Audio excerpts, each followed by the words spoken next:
the meat grinder near Pokrovsk, Ukrainian drones are turning assault troops into ashes. The Kremlin is in a panic. Russian fake news about the city's fall has collapsed. The occupiers are in shambles. The Ukrainian Armed Forces are wiping out enemy sabotage groups and assault units all along the front line. Siversk is firm. The war will end only on Ukraine's terms. Pokrovsk is completely under the control of the Ukrainian Armed Forces. Ukrainian paratroopers have shown footage of the destruction of yet another sabotage group that tried to break into the city. For over a month now, the occupying forces have not stopped trying to break through to Pokrovsk. Russian war correspondents write that the Ukrainian armed forces are suffering huge losses while the aggressor's army is heroically advancing and the defense of Pokrovsk is about to fall. Fierce fighting near Pokrovsk. The brave are wiping out Ukrainian equipment and personnel from the face of the earth. The situation remains tense in the Pokrovsk direction, where units of the center troop grouping continue their successful offensive. On August 8th, our fighters once again demonstrated high effectiveness in destroying enemy fortifications. But for over a month now, all attempts by the Russian army to enter the city have been in vain. In the past 24 hours, there have been 150 clashes, a third of them specifically in the Pokrovsk direction. As of today, Pokrovsk is completely under the control of the Ukrainian army.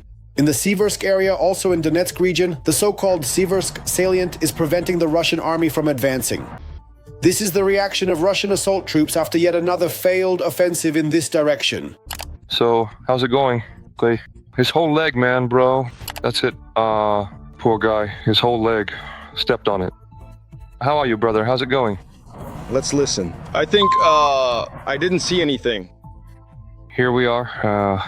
We wanted to go in as groups and then they hit us. And now we still can't get back out. The Ukrainian Armed Forces defense at this location is preventing the occupiers from advancing towards Slovyansk and Lyman. The objective before us is to secure a foothold on the outskirts of the city of Siversk. And most likely, considering that unfortunately the enemy is making gains from the direction of the Serebryansk forestry, the plan is to try to bypass the city altogether. And today, from the direction of Serebryanka and Hrayhorivka, the enemy will attempt to bypass Siversk. The goal of the Russian army is to eliminate this salient. Ukrainian drones are destroying assault units both day and night. On the Zaporizhzhia front, Ukrainian drones have become a real nightmare for the Russian army. FPV drones are targeting not only Russian armed forces positions, but even their vehicles. There goes an FPV drone, headed for us. Looks like it didn't explode. Something is still blinking.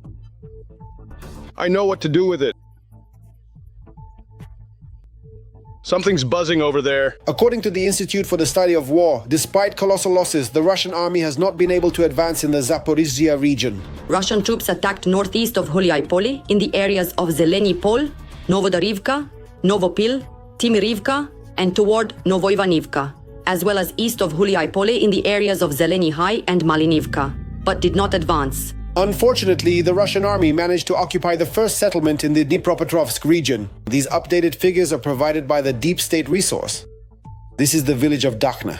However, there is still no official confirmation from the General Staff. Despite the difficult situation along the entire front line, the Commander-in-Chief of the Ukrainian Armed Forces, Oleksandr Sirsky, stated in his recent interview that the war will end solely on the terms of the Ukrainian army. The war must end in a way that benefits us, and we must do everything to achieve this. We must win, not retreat. We must destroy the enemy. We must inflict such losses that the enemy is forced to end this war and do so not from a position of strength but on our terms. And most likely, these words have a solid foundation, unlike the propaganda statements from the Russian side.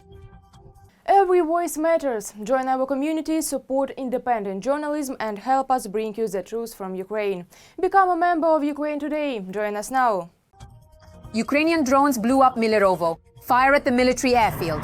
The Kremlin is in a panic. The Wagner PMC is losing Africa. Putin is raising the stakes. Fiery details of what is happening on the battlefield are coming up in the report. The threat of camper vans. No, this isn't the plot of another blockbuster, but a new phobia among Russians.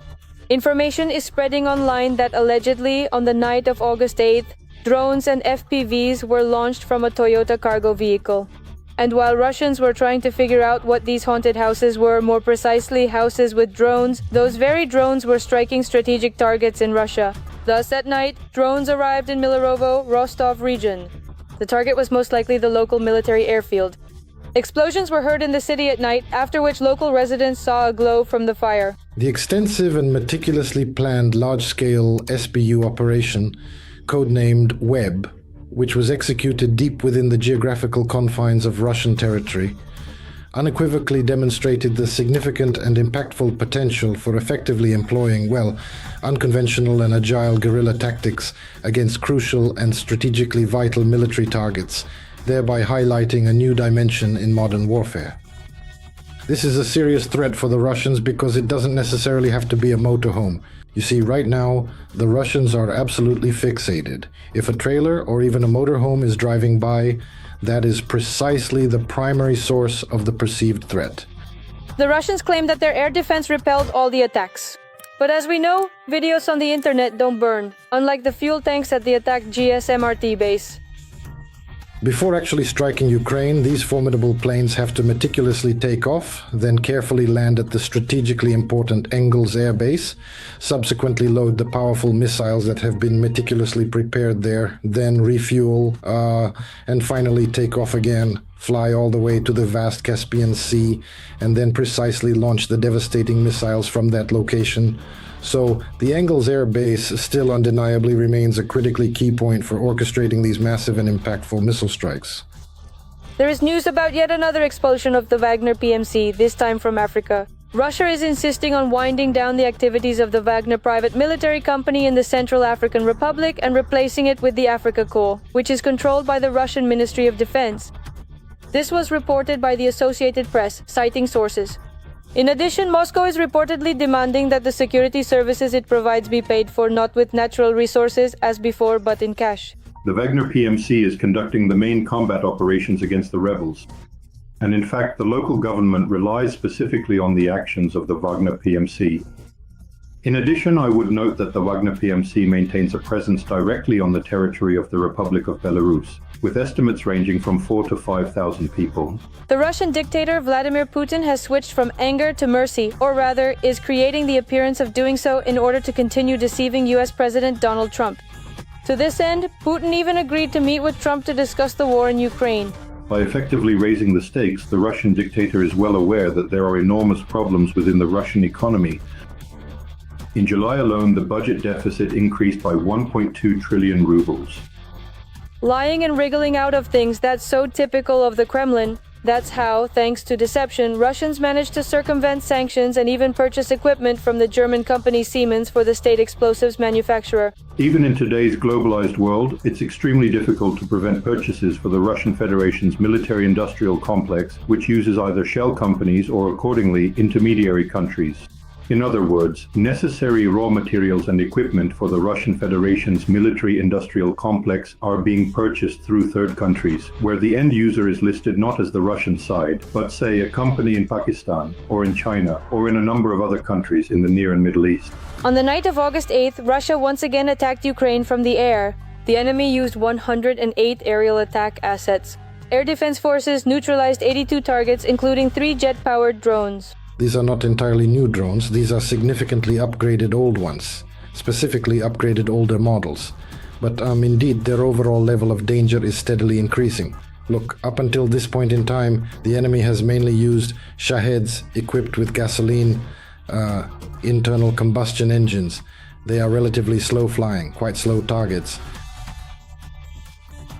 That's precisely why the countermeasures that were employed and utilized against them were in essence quite similar and about the same. Nevertheless, Ukrainian defenders managed to repel enemy attacks both in the air and on the ground. Russia continues to suffer colossal losses in its war against Ukraine. According to reports from the General Staff of the Armed Forces of Ukraine, over the past day, the Ukrainian army eliminated 1,040 occupiers, as well as 7 tanks and armored fighting vehicles. That's all for now, and for more fiery news from the front, tune in to the next episode.